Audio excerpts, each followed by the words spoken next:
ஓம் நம சிவாய. சிவாய நம. என் பேர் வெங்கடேசன். நான் டிரைவராக ஒர்க் பண்ணிகிட்ருக்கிறேன். எல்லா ஊருக்கும் வெளிநாடெல்லாம் எல்லா ஊருக்கும் போய் பார்த்துட்டு வந்திருக்கிறேன். வண்டி ஓட்டிகிட்டு வந்திருக்கிறேன். அப்புறம் இப்போ வண்டி லோக்கல்லே வண்டி ஓட்டிட்டுருக்கேன். இப்போ நாங்கள் சொர்ணலிங்கேஸ்வரர் ஆலயத்துக்கு வந்திருக்கிறேன்னா அடிக்கடி வந்திருக்கிறேன். இப்போ இவங்கெல்லாம் நம்ம கேட்டாங்க, எப்படி ஐயா இங்கே வரீங்க, நீங்கள் யார் அப்படின்னு கேட்டாங்க.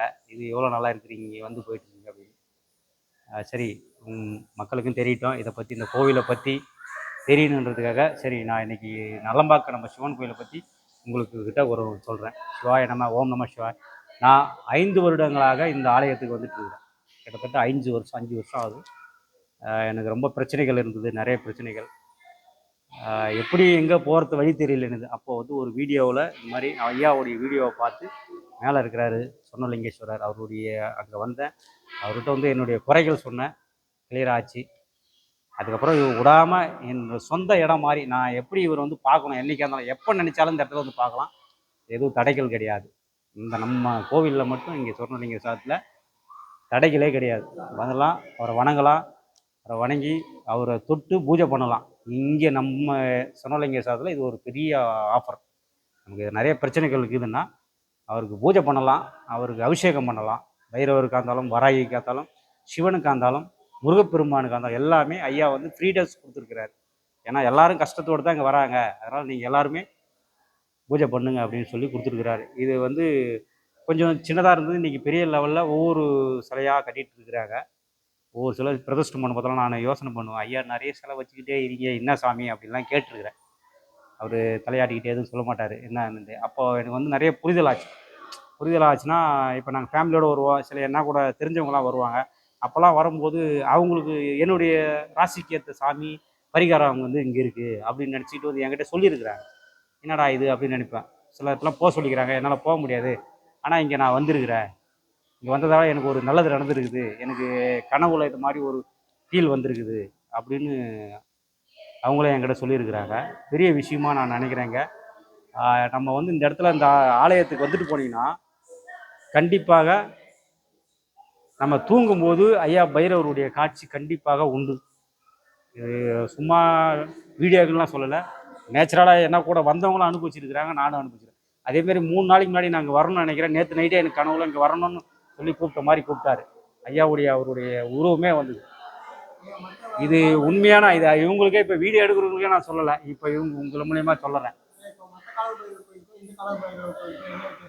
ஐயா இங்கே அஷ்டகால பைரவர் ஐயா, எல்லா பைரவரும் 9 பைரவர். நம்மளுக்கு வந்து நவகிரகங்கள் 9, ஒவ்வொரு கிரகங்களுக்கும் ஒவ்வொரு பரிகாரம் உண்டு. இப்போ அது மாதிரி பரிகாரம் போக பார்த்து இப்போ இந்த பைரவர் சொர்ண பைரவர் பாருங்க, ஒவ்வொரு பைரவருக்கு பேர் சொல்லுவாங்க. அந்த பைரவர் பேருக்கு போய் நம்ம அங்கங்கே போய் தேடணும்.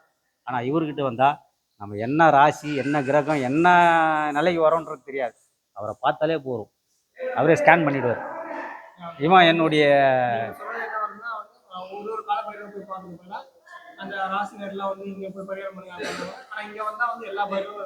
பைரவருக்கும், பைரவர் மட்டும் கிடையாது, வராகி அம்மன் நம்ம பஞ்சமி நடக்குது, இதுக்கு ஒரு கோவிலுக்கு போகணும் அப்படின்னும் போது கிடையாது. இங்கே நம்ம நலம்பாக்கத்தை பொறுத்தளவில் இங்கே வந்து என்னன்னா ஒரு ராசி நட்சத்திரம், சில பேர் ஜாதகம் எழுதியிருப்பாங்க, சில பேர் ஜாதகம் எழுத மாட்டாங்க. அப்போ பேர் மட்டும்தான் இருக்கும். இப்போ அவங்களுக்கு நட்சத்திரம் தெரியாதுல்ல, அந்த நட்சத்திரம் தெரியாதவங்க இப்போ உள்ளே வராங்கன்னா இந்த இடத்துல அவங்களுக்கு தேவையான பரிகாரக்கூடிய சாமி இங்கே இருக்குது. முருகர் இருக்கிறாரு, விநாயக பெருமான் இருக்கிறாரு, எல்லாமே ஒவ்வொரு பிரித்திங்கரா தேவி, பொன்னியம்மன், காளி, வீரபுத்திரர் எல்லாருமே இருக்கிறாங்க. அப்போது ஒவ்வொரு இருக்கும்போது நீங்கள் அந்த சிலையாண்ட போய் நம்ம நின்று அவரை வணங்கும் போது ஒவ்வொரு டைமும் பூஜையும் நடக்குது. அந்த பூஜை நடக்கும்போது அவருக்கு அந்த நமக்கு பிரச்சனைகளை வந்து கிளியர் பண்ணி கொடுத்துருவார். நீங்கள் வீட்டுக்கு போகும்போதே கரெக்டாக.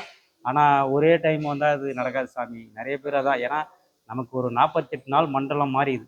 எப்படி நம்ம மாலை போட்டு இப்படி போகிறோமோ, நம்ம சித்த வைத்தியத்தில் எப்படி 48 நாள் சொல்கிறாங்களோ அதேமாரி தெய்வத்தை பார்க்கறது உடனே போனால் சாமி கொடுக்க மாட்டார். அட்லீஸ்ட் ஒரு 3 பூஜையாவது அட்டன் பண்ணணும். அதான்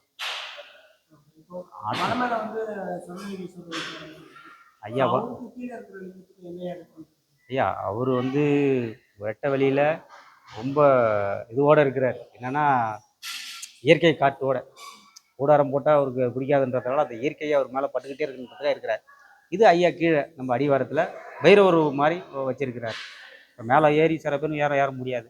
அப்போ கீழே பார்க்கலாம்ல. ஐயாவை அங்கேருந்து நீங்கள் கீழே பார்க்கலாம்.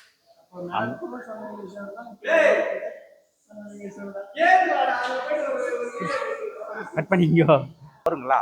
அதை நான் வேற சிவாய நம்ம இப்போ பூஜை நடக்க போகுது. அடுத்தது பூஜையை முடிச்சுட்டு கண்டிப்பாக நீங்கள் வீடியோவை தொடர்ந்து பாருங்கள். பூஜை போடுங்க. அடுத்த வீடியோலையும் நான் இதை சொல்கிறேங்க. சிவாய நம்ம. ஓம் நம சிவாய்.